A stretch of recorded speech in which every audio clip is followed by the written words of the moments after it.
ಹೇಳಿಕೆ ತಡ ಮಾಡಿದ್ದಾರೆ. ಹೇಳಿಕೆ ಪಡೆಯಲು ಹಾಗೆ ಇದ್ರ ಹಿಂದೆ ಇರೋ ಉದ್ದೇಶ ಏನು? ದರ್ಶನ್ ಅವರನ್ನ ಫಿಕ್ಸ್ ಮಾಡ್ಬೇಕಾ?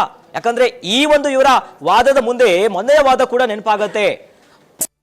ಒಂದು ಡ್ರಾಪ್ ರಕ್ತ ಹಾಕಿರ್ಬೋದು, ಅಚ್ಚರಿ ಇಲ್ಲ ಅನ್ನುವಂತ ಹೇಳಿಕೆಯನ್ನ ಇಟ್ಟಿದ್ರು. ಸೊ ಹಾಗಾಗಿ ಇದು ಅದು ಎಲ್ಲ ನೋಡ್ತಾ ಇದ್ರೆ ವಿಷಯವನ್ನೇ ಈಗ ದರ್ಶನ್ ಪರ ವಕೀಲರು ಮುಂದೆ ಇಡ್ತಿದ್ದಾರೆ. ಹೈಕೋರ್ಟಿನಲ್ಲಿ ದರ್ಶನ್ ಅವರ ಜಾಮೀನು ಅರ್ಜಿ ವಿಚಾರಣೆ ಆಗ್ತಿದೆ.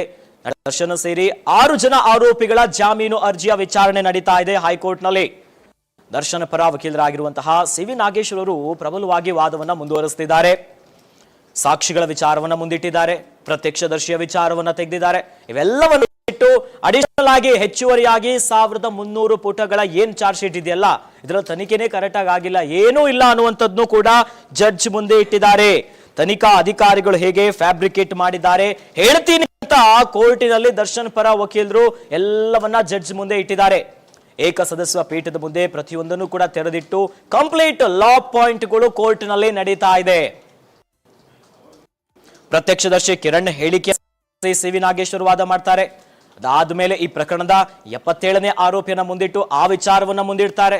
ಇನ್ನು ಎಲ್ಲೆಲ್ಲಿ ಲೋಪದೋಷ ಆಗಿದೆ ಪ್ರಕರಣದಲ್ಲಿ ಎಲ್ಲವನ್ನ ವಿಸ್ತಾರವಾಗಿ ಕೋರ್ಟ್ ಮುಂದೆ ತೆರೆದಿಡ್ತಿದ್ದಾರೆ.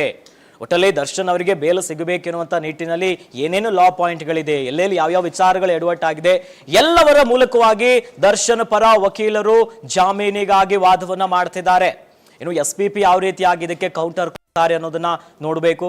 ಯಾವ್ಯಾವ ವಿಚಾರಗಳನ್ನ ಎಲ್ಲೆಲ್ಲಿ ಯಾವ ರೀತಿಯಾಗಿ ಉಲ್ಲೇಖ ಮಾಡ್ತಾರೆ, ಕೋರ್ಟ್ಗೆ ಯಾವ ರೀತಿಯಾಗಿ ತಿಳಿಸ್ತಾರೆ ಅನ್ನೋದನ್ನು ಕೂಡ ನೋಡಬೇಕು. ಈಗ ಕೋರ್ಟಿನಲ್ಲಿ ದರ್ಶನ್ ಪರ ವಕೀಲರು ವಾದವನ್ನ ಮುಂದುವರಿಸುತ್ತಿದ್ದಾರೆ. ಜೂನ್ 11ರಿಂದ 19ರವರೆಗೆ ಪುನೀತ್ ತಿರುಪತಿಯಲ್ಲಿದ್ದ ಅಂತ ಹೇಳಿದ್ದಾರೆ. 11ರಿಂದ 19ರವರೆಗೂ ತಿರುಪತಿಯಲ್ಲಿ ತಿರುಗಾಡ್ತಾ ಇದ್ದ ಅಂತೆ. ಅಲ್ಲಿಂದ ಗೋವಾಗೆ ಹೋಗೋದಾಗಿ ಅಲ್ಲಿಂದ ಪ್ರಾಸಿಕ್ಯೂಷನ್ ಅಲ್ಲಿ ಹೇಳಿದ್ದಾರೆ. ಅಂದ್ರೆ ತಿರುಪತಿಯಲ್ಲಿ ಓಡಾಡ್ತಾ ಇದ್ದ 11ರಿಂದ 19ರವರೆಗೆ, ಅಲ್ಲಿಂದ ಗೋವಾಗೆ ಹೋಗಿರೋದಾಗಿ ಪ್ರಾಸಿಕ್ಯೂಷನ್ ಹೇಳಿದ್ದಾರೆ. ಪೊಲೀಸರ ಹೇಳಿಕೆ ಶುದ್ಧ ಸುಳ್ಳು ಅಂತ ತೋರಿಸ್ತೀನಿ, ಪುನೀತ್ ಎಲ್ಲೂ ಹೋಗಿರ್ಲಿಲ್ಲ, ಆತ ಇಲ್ಲಿ ಇದ್ದ ಅನ್ನುವಂತ ವಿಚಾರ ಪ್ರಕರಣದ ಮತ್ತೊಂದು ಟ್ವಿಸ್ಟ್. ಇದು ಪ್ರತ್ಯಕ್ಷದರ್ಶಿ ಜೂನ್ 11ರಿಂದ 19ರವರೆಗೆ ಪುನೀತ್ ತಿರುಪತಿಯಲ್ಲಿದ್ದ ಅಂತ ಹೇಳಿದ್ದಾರೆ ಈ ಪ್ರಕರಣದಲ್ಲಿ. ಆದ್ರೆ 11ರಿಂದ 19ರವರೆಗೂ ತಿರುಪತಿಯಲ್ಲೇ ತಿರುಗಾಡ್ತಾ ಇದ್ದ ಅಂತ, ಆದ್ರೆ ಅಲ್ಲಿಂದ ಗೋವಾಗೆ ಹೋಗಿರೋದಾಗಿ ಪ್ರಾಸಿಕ್ಯೂಷನ್ ಹೇಳಿದ್ದಾರೆ. ತನಿಖಾಧಿಕಾರಿಗಳು ಈ ರೀತಿಯಾಗಿ ಹೇಳಿದ್ದಾರೆ. ಆದರೆ ಪೊಲೀಸರ ಹೇಳಿಕೆನೇ ಶುದ್ಧ ಸುಳ್ಳು. ಯಾಕಂದ್ರೆ ಪುನೀತ್ ಎಲ್ಲೂ ಹೋಗಿರ್ಲಿಲ್ಲ, ಆತ ಇಲ್ಲಿಯೇ ಇದ್ದ ಅನ್ನೋ ರೀತಿಯಾಗಿ ವಾದ ಮಾಡ್ತಿದ್ದಾರೆ ದರ್ಶನ್ ಪರ ವಕೀಲರು. ಅಂದ್ರೆ ಕಂಪ್ಲೀಟ್ ಆಗಿ ದರ್ಶನ್ ಪರ ವಕೀಲರು ವಾದ ಮಾಡ್ತಿರುವಂತದ್ದು ಪೊಲೀಸರು ಈ ಪ್ರಕರಣದಲ್ಲಿ ದರ್ಶನ್ ಅವರನ್ನ ಫಿಕ್ಸ್ ಮಾಡ್ಲಿಕ್ಕೆ ನೋಡಿದ್ದಾರೆ ಅನ್ನುವಂತ ವಿಚಾರ. ಈಗ ಪ್ರತ್ಯಕ್ಷದರ್ಶಿ ಇದ್ದಾರೆ, ಆರೋಪಿಗಳ ಹೇಳಿಕೆಯನ್ನ ಪಡೆಯೋದ್ರಲ್ಲೂ ಕೂಡ ಯಾಕೆ ತಡ ಮಾಡಿದ್ದಾರೆ ಅನ್ನೋದನ್ನ ಕೇಳಿದ್ದಾರೆ. ಅದರ ಜೊತೆಯಲ್ಲಿ ಈಗ ಪುನೀತ್ ಜೂನ್ 11ರಿಂದ 19ರವರೆಗೆ ತಿರುಪತಿಯಲ್ಲಿದ್ದ ಅಂತ ಹೇಳಿದ್ದಾರೆ. ಆದರೆ 11ರಿಂದ 19ರವರೆಗೆ ತಿರುಪತಿಯಲ್ಲಿ ತಿರುಗಾಡ್ತಿದ್ದ ಅಂತ, ಅಲ್ಲಿಂದ ಗೋವಾಗೆ ಹೋಗಿರೋದಾಗಿ ಪ್ರಾಸಿಕ್ಯೂಷನ್ ಹೇಳಿದ್ದಾರೆ.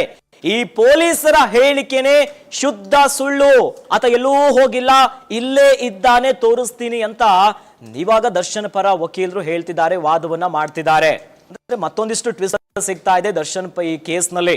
ರೇಣುಕಾಸ್ವಾಮಿಯ ಕೊಲೆ ಪ್ರಕರಣ ಮತ್ತೊಂದು ಹೊಸ ಅಪ್ಡೇಟ್ ಗಳನ್ನ ಪಡೆದುಕೊಳ್ಳುವ ಮೂಲಕ ಟ್ವಿಸ್ಟ್ ಅನ್ನ ಪಡಿತಾ ಇದೆ. ಮೊದಲ ಈ ಪ್ರಕರಣದಲ್ಲಿ ಪ್ರತ್ಯಕ್ಷ ದರ್ಶಿನೇ ಇರಲಿಲ್ಲ, ಅದಾದ್ಮೇಲೆ ಪ್ರತ್ಯಕ್ಷ ದರ್ಶಿಯ ವಿಚಾರ ಈ ಪ್ರಕರಣದಲ್ಲಿ ಸಿಗ್ತಾ ಹೋಗುತ್ತೆ. ಈಗ ಆತ ತಲೆಮರೆಸ್ಕೊಂಡಿದ್ದ ಜೂನ್ 11ರಿಂದ 19ರವರೆಗೂ ಅಂತ ವಿಚಾರ ಇತ್ತು, ಆದ್ರೆ ಎಲ್ಲೂ ಹೋಗಿಲ್ಲ, ಪೊಲೀಸರ ಹೇಳಿಕೆ ಏನಿದೆಯಲ್ಲ ಇದೇ ಶುದ್ಧ ಸುಳ್ಳು ಅನ್ನೋದಾಗಿ ದರ್ಶನ್ ಪರ ವಕೀಲರು ವಾದವನ್ನ ಮುಂದುವರಿಸಿದ್ದಾರೆ ಕೋರ್ಟ್ನಲ್ಲಿ. ಇನ್ನು 1300 ಪುಟಗಳ ಮುಂದುವರೆದ ತನಿಖೆಯಲ್ಲೂ ಕೂಡ ಏನೂ ಇಲ್ಲ, ಇದರಲ್ಲಿ ಏನೂ ಇಲ್ಲ ವಿಚಾರಗಳು. ಅಂದ್ರೆ ತನಿಖಾ ಅಧಿಕಾರಿಗಳೇ ಫ್ಯಾಬ್ರಿಕೇಟ್ ಮಾಡಿದ್ದಾರೆ ಅಂತ ವಾದವನ್ನ ಮಾಡಿದ್ದಾರೆ. ಅದರ ಜೊತೆಯಲ್ಲಿ ಪುನೀತ್ ವಿಚಾರವಾಗಿಯೂ ಕೂಡ ಪೊಲೀಸರ ಹೇಳಿಕೆಯಲ್ಲೇ ತಪ್ಪಿದೆ. ಅಂದ್ರೆ ಆರಂಭದಿಂದಲೂ ಕೂಡ ವಿಚಾರಣೆಯಲ್ಲಿ ಪೊಲೀಸರು ಎಲ್ಲೆಲ್ಲಿ ತಪ್ಪು ಮಾಡಿದ್ದಾರೆ, ದರ್ಶನ್ ಅವರನ್ನ ಕಂಪ್ಲೀಟ್ ಆಗಿ ಈ ಪ್ರಕರಣದಲ್ಲಿ ಮುಳುಗಿಸಬೇಕು ಎನ್ನುವಂತ ನಿಟ್ಟಿನಲ್ಲಿ ಬಂದಿದ್ದಾರೆ ಅಂತ ವಿಚಾರವನ್ನು ಮುಂದಿಟ್ಟಿದ್ದಾರೆ. ಇಂದು ಮನೆಯಲ್ಲಿ ಕೂಡ ದರ್ಶನ್ ಅವರು ಚಪ್ಪಲಿ ಧರಿಸಿದ್ರು ಪ್ರಕರಣ ನಡೆದಿರುವಂತ ದಿನದಲ್ಲಿ ಅಂತ ಇತ್ತು.